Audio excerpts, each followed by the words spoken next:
everybody. I'm just going to give a real brief kind of overview of the current efforts, collective impact efforts that I'm making in partnership with the C3 Going Home nonprofit to help further strengthen the consortium in line with what we accomplished last year. As I mentioned, I'm providing support from now through April and perhaps beyond to continue the work we started last year at the retreats, where, as you remember, there was incredible output. We created a vision statement. We created goals, strategies, and actions, and that ultimately came into this this roadmap that we've all been working with over the last handful of months. And now the goal is to step in, partner with committees in the consortium to evaluate progress and further develop the collective impact roadmap, understanding that it was a first step, a first iteration, and it's a live document that needs further development given all the reality of the way social change happens and things shift on the ground, including opportunities that arise. So I'm going to be working to do that. I'll get more into that in a second, but just as a broad overview, the objectives over the next handful of months are to also strengthen committees. And as Les mentioned, that includes recruitment across sectors, really to kind of build out committees to try to mitigate turnover and also ensure a diversity of different players from across the spectrum are attending and participating in each of the committees. Also to guide committees to be action oriented. We've had a lot of progress in that front. There's a lot of great things. I think Denise mentioned the RAT card. That's actually a huge step and resource for the community. More on that later. And then also strengthen collaboration across the consortium to maximize collective impact, really continuing to move from just information sharing, which is valuable and definitely, but also, into forms of deeper collaboration. This is a multi-step process, and some of the things that process will include are assessing the current set of actions and propose actions for each strategy, and taking a look at how those are logically tied to the goals we laid out. Or not. Also, as mentioned, the map is a live document, so we need to further develop short-term and medium-term goals.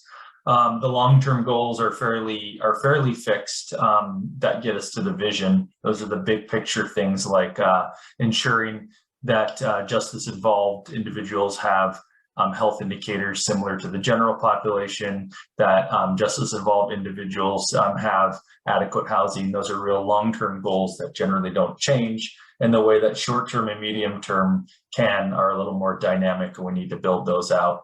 Also assess and refine strategies, develop shared measurement indicators for each goal, and when we're working with you all to help figure out how do we know we're making progress towards each goal, and to hold ourselves to that. And again, this is an art, not necessarily a science, but definitely good to have some framework to measure ourselves and moreover learn from what we're doing.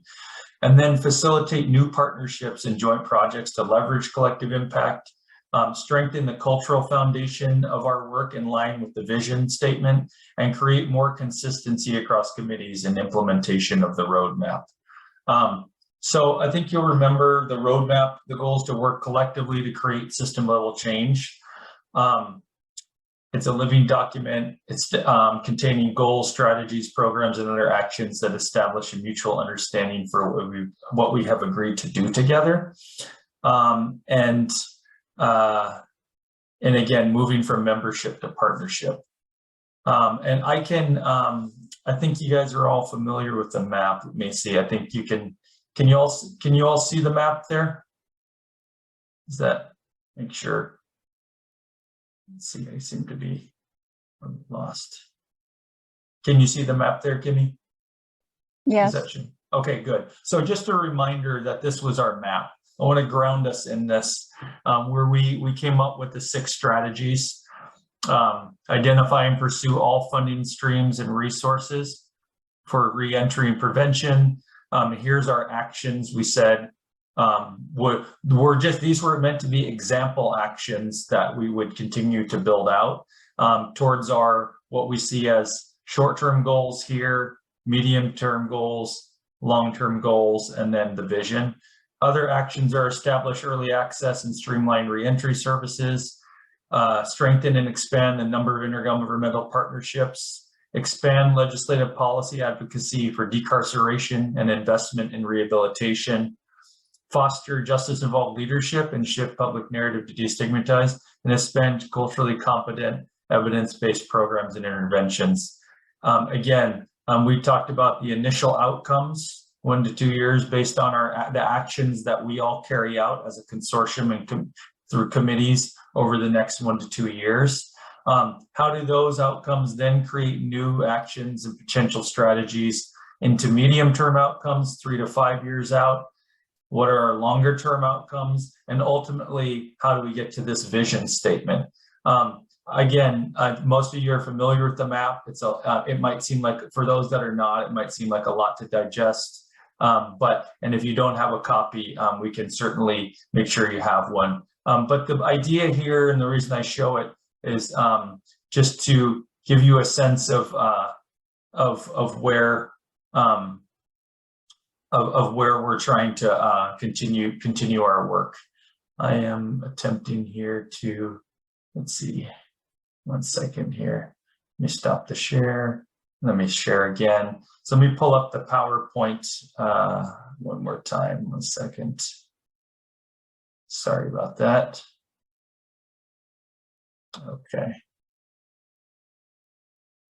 Okay, so back to the PowerPoint. Some of the key questions that we're at the committee level that I'm working with committees to answer are: how are committees pursuing strategies from this roadmap? What are the current and planned actions? How are the actions logically linked to the roadmap goals? What does collaboration currently look like? Are there additional short-term and medium-term goals? What are the challenges the committee is facing? We talked about turnover and so forth. And what are the legislative and policy priorities for each committee? So those are questions that I'm going to be working on over the coming months, and really leading in that are really designed to further build out our plans and really get people moving even further. And then a few additional steps.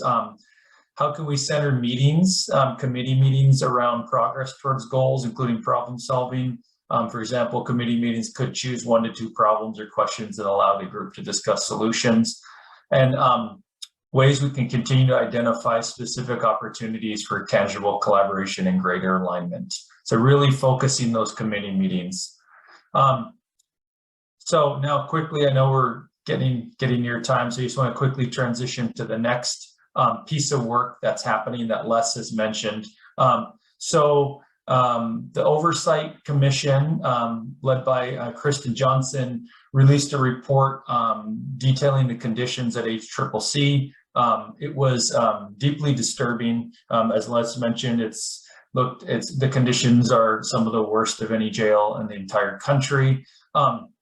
And to make a bad situation worse, it's become clear that approximately 30% of all of the residents that are cycling in and out of HCCC are homeless.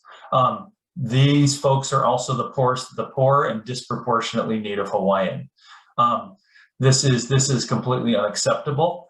So with that in mind, Going Home Hawai will be the C3 nonprofit will be convening a justice-involved homeless intergovernmental working group. The group is comprised of relevant Hawaii County and state entities, as well as key service providers, with a single purpose of reducing the number of justice-involved homeless at HCCC.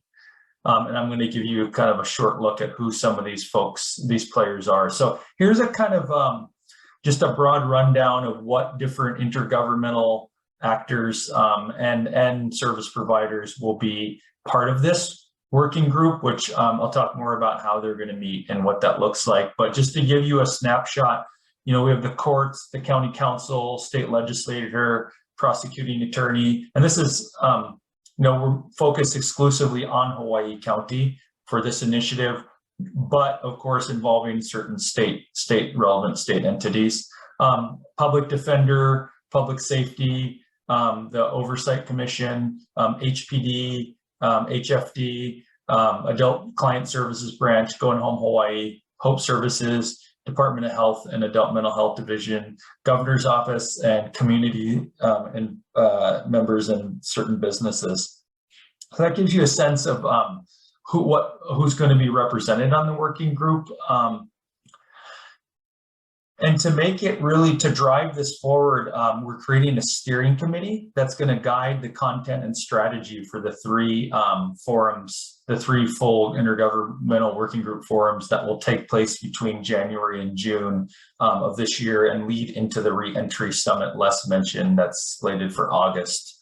And so what will the intergovernmental group, what are some of the things they'll be focused on as a group?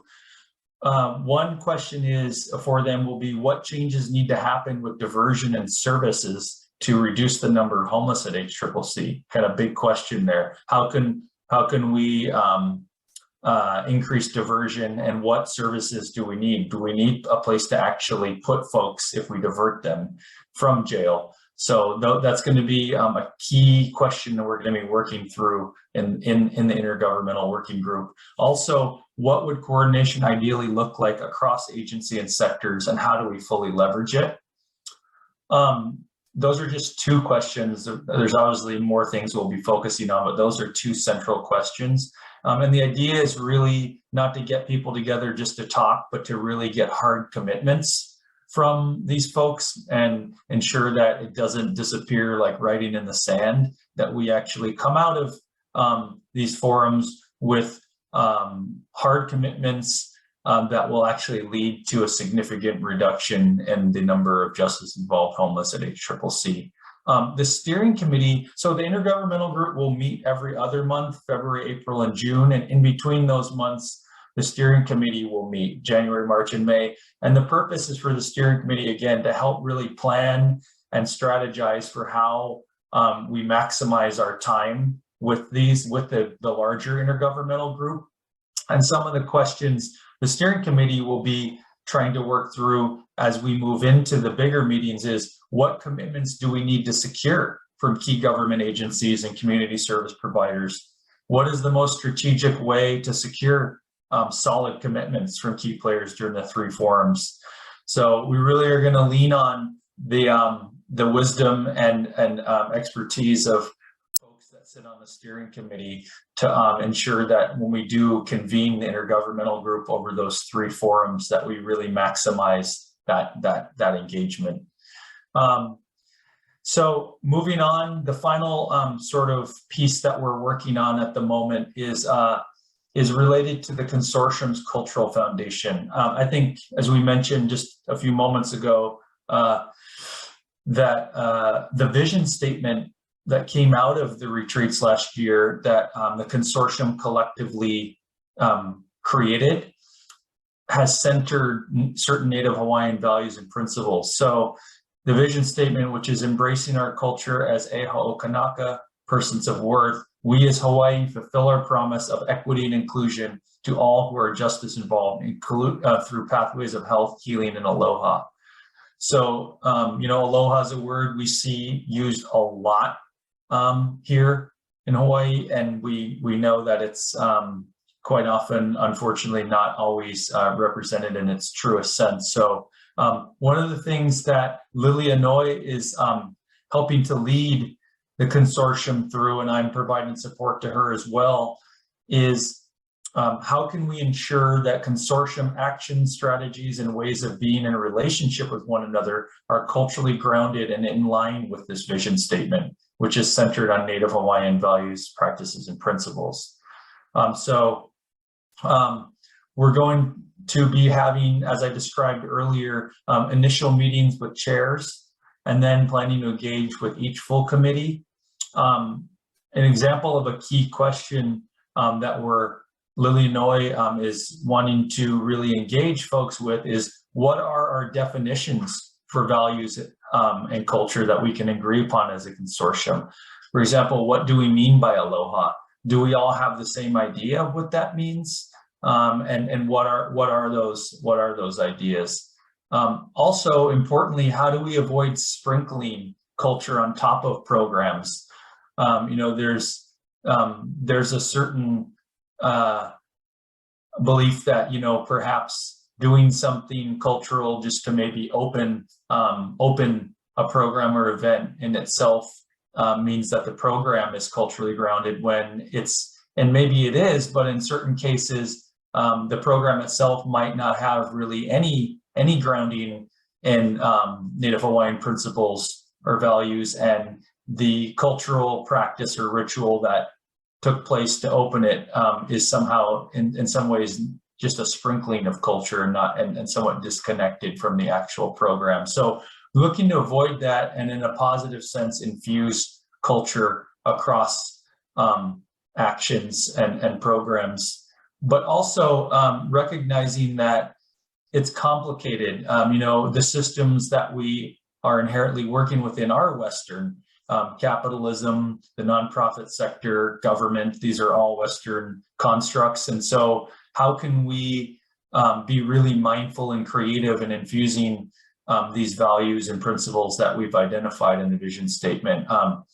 Personally, for me and my work as a restorative justice practitioner over the years, I've tried to focus on first, what we as individuals can emulate in relationship with each other. So the concepts of aloha, first and foremost, starts with how we are in relationship with each other, and also how we are in relationship with those who we are serving in the community. So I think that's an important way, aside from whether the program itself is culturally grounded. And there's a range there. It ranges from something that's directly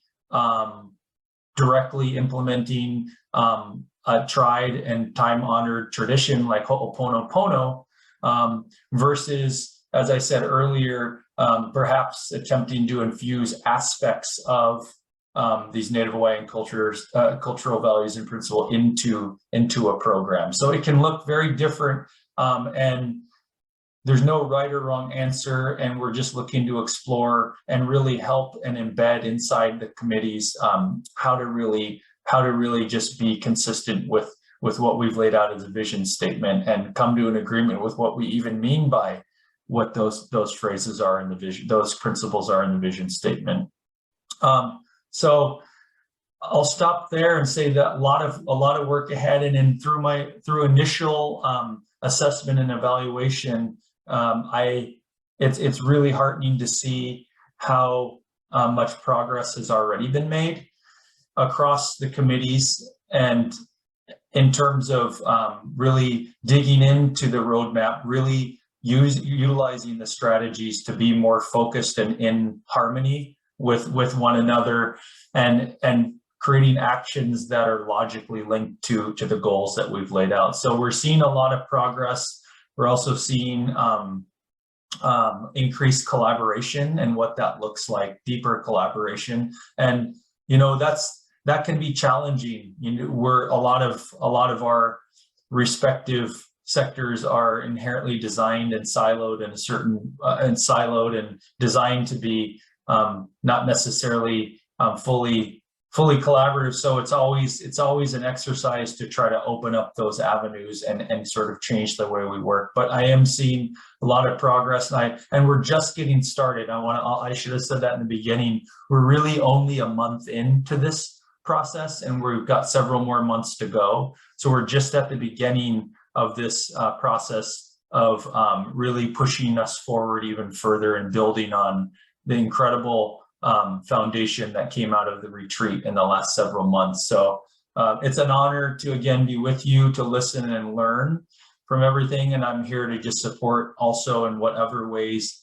the consortium feels is needed. So thank you for allowing me to share that long and detailed update, and hopefully it hasn't put you to sleep.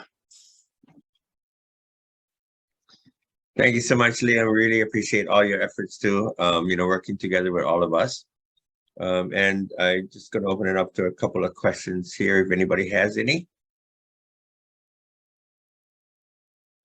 Okay, Nikos Gordon. Yes, hi, I'm Nikos Gordon. I'm an intern at Chaminade University. I'm also formerly incarcerated. And I had a question about, is it a referral, or is your program actually gonna follow the steps and procedures to actually help the person reintegrate for employment and housing? Okay, you're asking that as a program piece or a organizational or consortium question? Program piece for Chinn. Okay. Liam, you want to take that? Sorry, yeah. Thanks, Nico. Sorry, I'm having trouble. My brain's not working right. Can you help me better understand the question?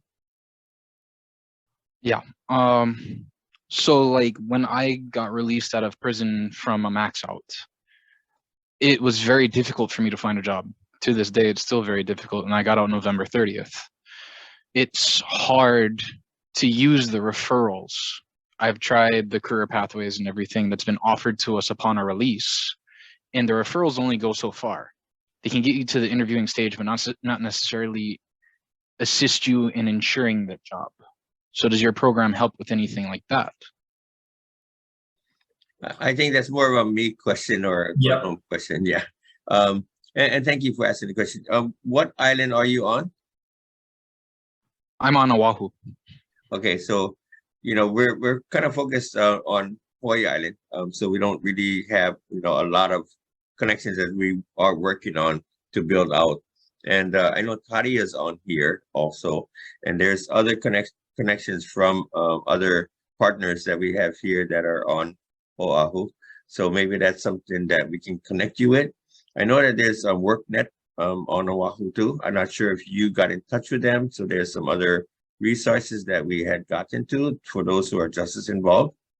And you can find them online. And Chaz Williams is the director there, and he can probably help you if it comes to jobs and job training and those kind of things. So I think like what was mentioned earlier, we have this RAC card, and a RAC card is basically a card for information of where to get to, and it is about referrals also, but it is also very difficult, and we understand that on somebody that gets maxed out, that doesn't have the right resources or connections to make and just get sent somewhere and expect that to happen because there's just so much barrier. So can I put you in touch with Tati? I know Tati has been working on this very good. And so if you can exchange information in the chat and she can work with you more directly. She's on Oahu, and maybe even Ihilani. I'm not sure if there's others here on Oahu too. Hope that helps. Yes, it does. And of course, thank you. Yeah, and thank you for attending too. And you're also welcome every week to attend, every month. I'm sorry. Any other questions for Liam?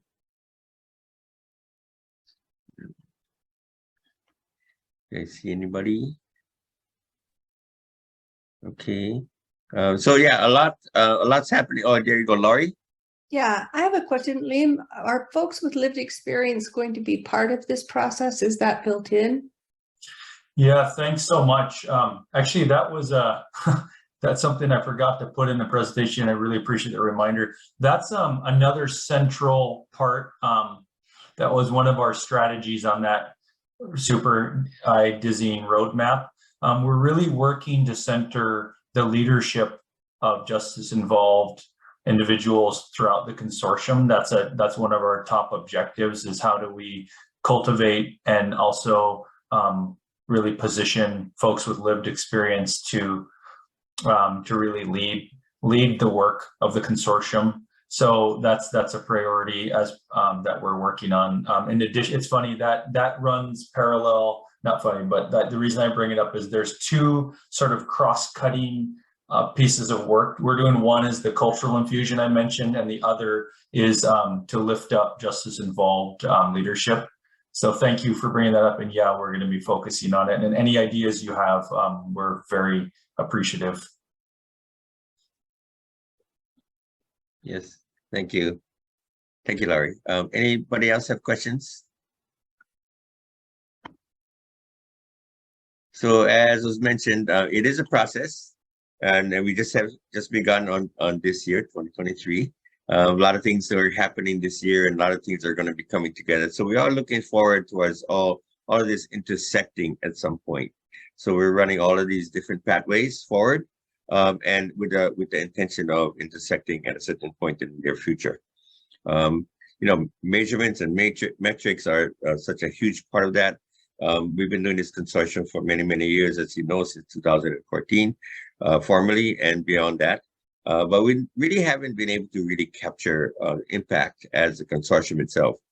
All of us have in our own agencies measurements and outcomes, but collectively, it's something really difficult to do. But that really, and as we're moving forward and measuring those things, and Liam's going to help us with that, capturing that will really make a difference, because we will be able to tangibly see data and research that has right here on a day-to-day basis, that the work that we're doing collectively, how that comes together to make an impact in our community and safer communities for all of us. So I want to appreciate and thank you all again. I'm really grateful for all of your committed efforts throughout all these years and beyond, and looking forward to continuing.